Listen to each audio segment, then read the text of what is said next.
Hello my friends, thank you for checking out this new time-lapse video. As you can see here, I am working on a new pinup of some superhero characters. This is for a new series I'm working on with my good friend Terry Sala. The series is called The Just. We're very excited to get this out there in front of everybody to read and enjoy. So what we're seeing here is a pinup of 3 of the main characters. The overall book is a story of a multi-generational superhero team. So we've got the original main character here in the foreground, and then the other 2 characters are characters that are his partners, or I guess slash sidekicks throughout the years. So as you can see, we're into the pencil stage here of drawing. I've already blocked out where the figures are going to be with some rough forms, just to get an idea of the pose, basic pose, and where they're going to be in space. You can also see in the background that I have gone ahead and drawn in a full perspective grid. So I've identified where the horizon line is going to be, and then drawn a grid that goes back to those vanishing points where everything would go back, vanish in perspective. That way, so when I work on the background, the cityscape, where they're going to be, all the buildings will be in the correct perspective.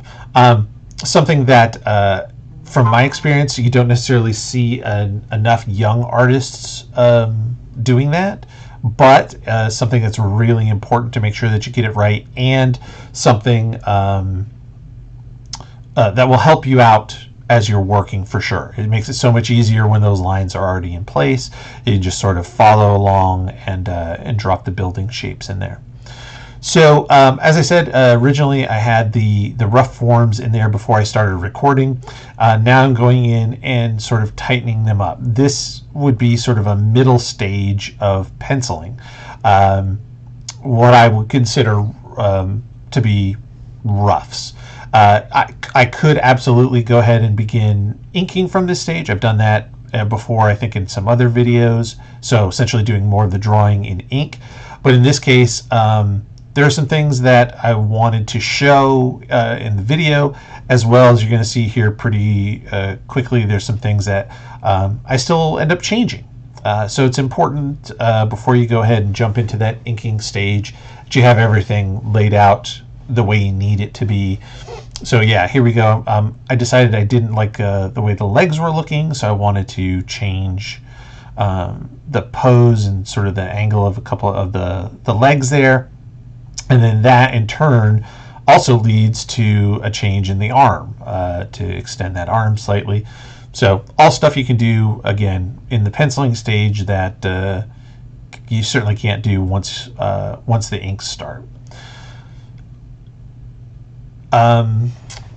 Let's see. So as well, like you can see, I'm filling in some of the shaded areas.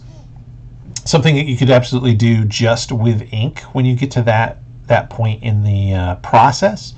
However, for me, in this particular case, I wanted to fill in some of those shadows, not only so that you can see it here on the video, but also it helps me to visualize how the highlights are looking. So does it make sense? Are all the highlights where I want them to be, the shadows, etc.? And sometimes it's hard to tell if it's not blocked in.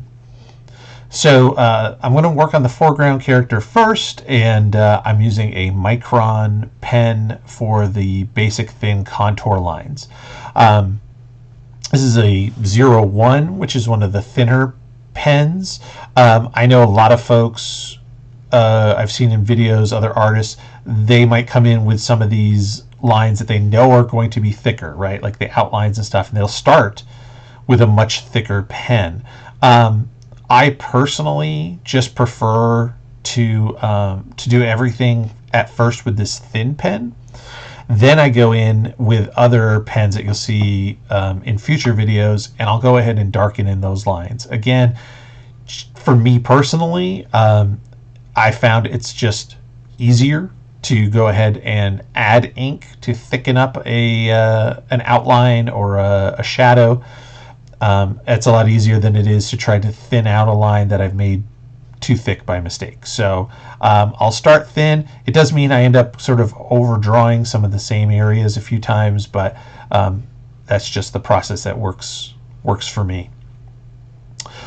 Something to note here as well. So again, I'm still continuing to, as I go, as I'm looking at it, to take your eyes away. So I started working on the head, the shoulders, the cape. Took my eyes away from those legs, and when I came back and looked at it, I felt like there was still slight changes that I wanted to make.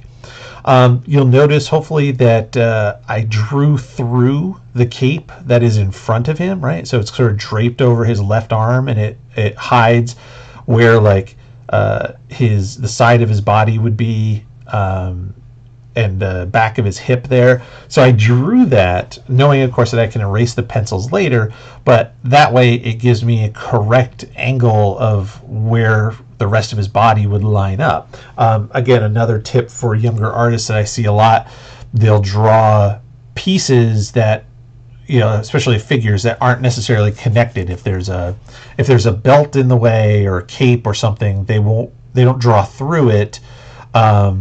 They sort of just draw around it, and then the figure becomes sort of disconnected in areas. So using those perspective lines to help me draw the front of the ledge of the building that they're on. So they're on the edge of a rooftop looking out over the city. Again, continuing to just refine areas, again using the pencil to darken up where I think the shadows would be, where it makes sense, really being able to see it, and then inking in those areas so that I know exactly what I want to fill in with a brush later. So now few little details, and then moving on to the second figure. Again, going back to the pencil to really tighten up the details so that when I'm in with the inks, I don't have to guess at which line do I want to follow. Is that supposed to be there? Is it an underlying structure line? Is it a line? Is it a finish line that needs to show the muscles? So just tightening that up for myself so I don't have to guess. And then I always start inking with the faces. Theoretically, you can start anywhere. You could start with a hand, you could start with a foot. Everything is relative and proportional to each other, but I've always found it easiest to start with the faces. And I guess that's because it's such a key, important element. Even with characters like this that have masks on that cover most of their face, you want to make sure you have that shape right. You want to make sure you have the eyes correct. If there's a problem there, it's going to definitely throw off the whole image. So going through and getting those details. And the other thing you'll see, and I've pointed this out I think in other videos, is you'll see me sort of bounce around, right? So maybe I'm working on the belt for a little bit, then I'll come down and do the legs, and I go back to the arm, back to the hand, etc. Part of that is that you have to draw things in sequence as they overlap each other, right? So making sure that your lines, all the lines pair up and you're not drawing through things. The other aspect is, again, like I was mentioning on the first figure, it allows me to take my eyes away from one piece. So maybe I'm working on the character's hands here and the fighting sticks that he's wielding, and then I could come back to the belt and maybe see something that I didn't see before. To be honest with you, a lot of times what I will do is I will the piece that was ready before I had started drawing here, those rough figures of how the layout was going to be. I might have done that the day before. Let it sit. Think about it. Come back to it with fresh eyes and decide if I really like that layout. Am I excited by this layout, or do I want to go ahead and make changes? if you have the time to do that, it's a great way to just sort of check what you're doing, and be surprised how many times you find you can come up with some edits or changes that really help your overall composition. The other thing you can do is you can take your picture if you have either a really bright light, a window, or even a light box, is you can flip it over and look at it backwards. And when you do that, again, that helps to show you a lot of possible errors that you may have made or things you might want to change or correct slightly. Again, just tightening up this back figure here as well. Changed the leg a little bit. I didn't erase, I just drew over it, which is fine because there's going to be so much erasing at the end. As long as I know what line I'm drawing and which ones I'm ignoring, it's okay to go ahead and continue. If I was going to go ahead and give this to someone else to ink, then you would definitely want to clean it up, right? You don't want that inker having to guess which lines you're keeping versus which ones are old lines or construction lines, etc.